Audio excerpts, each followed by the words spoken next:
Non, mais tu vois, je me suis dit, l'Empire ottoman, il est super important pour le XVIe siècle. Ah bah ça, oui. Depuis le début, j'en ai pas parlé. Ou Ah non. alors, Non. c'est jamais de façon très On glorieuse. n'a qu'à faire une vidéo là-dessus. Donc je me suis dit, Oui, je peux faire une vidéo Oui, où bah, je présente globalement le ce que sujet, je viens de dire. Oui, et puis ce sera mieux. Oui, bah ça sera mieux. Hein Oui, tout à fait. On fait ça? Oui, bah on fait ça, oui. Allez, envoie le générique. J'envoie le générique.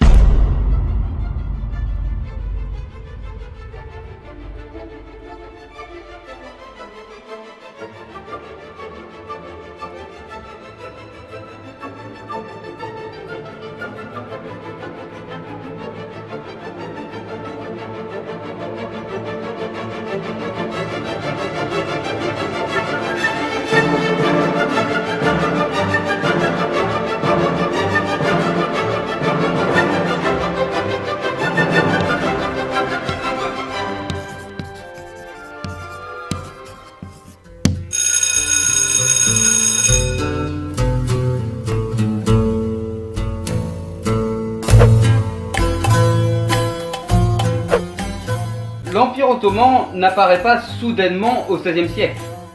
Ses origines remonteraient plutôt au XIIIe siècle. Mais c'est à partir du XIVe siècle, sous le règne de Bayezid Ier, que les Ottomans atteignent une réputation d'invincibilité. Alors, pourquoi? En effet, c'est à partir du XIVe siècle que les Ottomans envahissent ce qu'on appelle le monde chrétien. Enfin, plus particulièrement, la Hongrie. Du coup, le souverain hongrois, Sigismond Ier, lance un appel à la croisade. Cette croisade contre les Ottomans va échouer en 1394 à la bataille de Nicopolis. C'est à partir de là que les Ottomans acquièrent une réputation d'invincibilité. Une réputation d'invincibilité et de puissance qui se trouve renforcée en 1453 lors de la prise de Constantinople par Mehmed II. Bien qu'ayant conquis Constantinople, ce n'est qu'au milieu du XVIe siècle, sous le règne de Soliman le Magnifique, 1520-1566, que l'Empire ottoman atteint son apogée. L'extension ottomane est en effet, sous Soliman le Magnifique, à son maximum, à son apogée, comme on dit. En effet, le souverain va soumettre les pays arabes jusqu'en Afrique du Nord. Ça, c'est pour le sud. Pour le nord, l'Empire ottoman est stoppé en 1529 lors du siège de Vienne.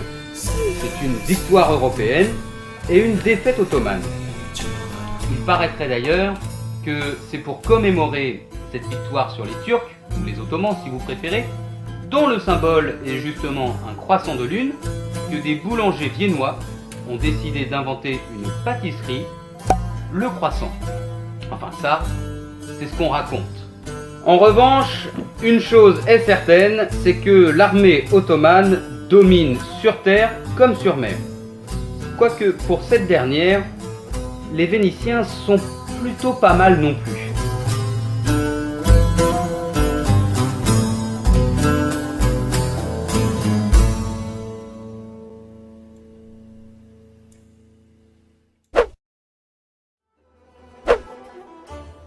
Et oui, en turc, Soliman n'est pas appelé le Magnifique, mais Kanuni, c'est-à-dire le législateur. Et ce nom lui correspond plutôt bien. Soliman II va profondément modifier, réformer l'administration de son empire. Tout d'abord, il va centraliser cette administration autour du palais de Constantinople. Tout passe par le palais. Et pour régner comme il se doit, le souverain est entouré d'une cour et d'un gouvernement sous la responsabilité du grand vizir, lui-même accompagné d'autres vizirs, de chefs militaires ou encore de financiers. Soliman le Magnifique s'appuie en effet sur un système fiscal de pointe pour l'époque. Les impôts sont plutôt diversifiés. Il peut s'agir de douanes ou de tribus de la part des peuples soumis. Mais ils sont également constamment retravaillés, révisés, selon les possibilités ou les conditions du moment. Il est intéressant de noter la qualité de la gestion turque en ce XVIe siècle. Il est aussi intéressant de constater le pragmatisme des souverains ottomans, à la fois sur les questions économiques, mais également sur les questions culturelles.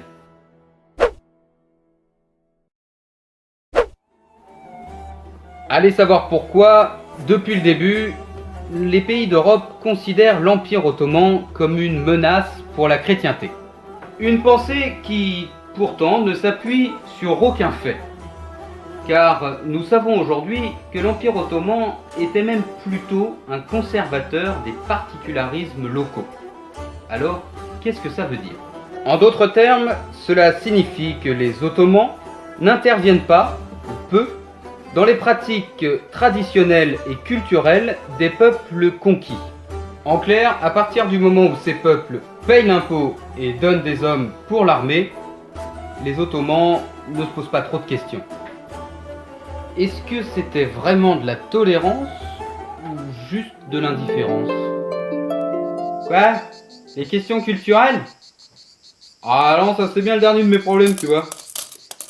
Moi les gens, tant qu'ils aboulent le fric et qu'ils restent sages, tout va bien.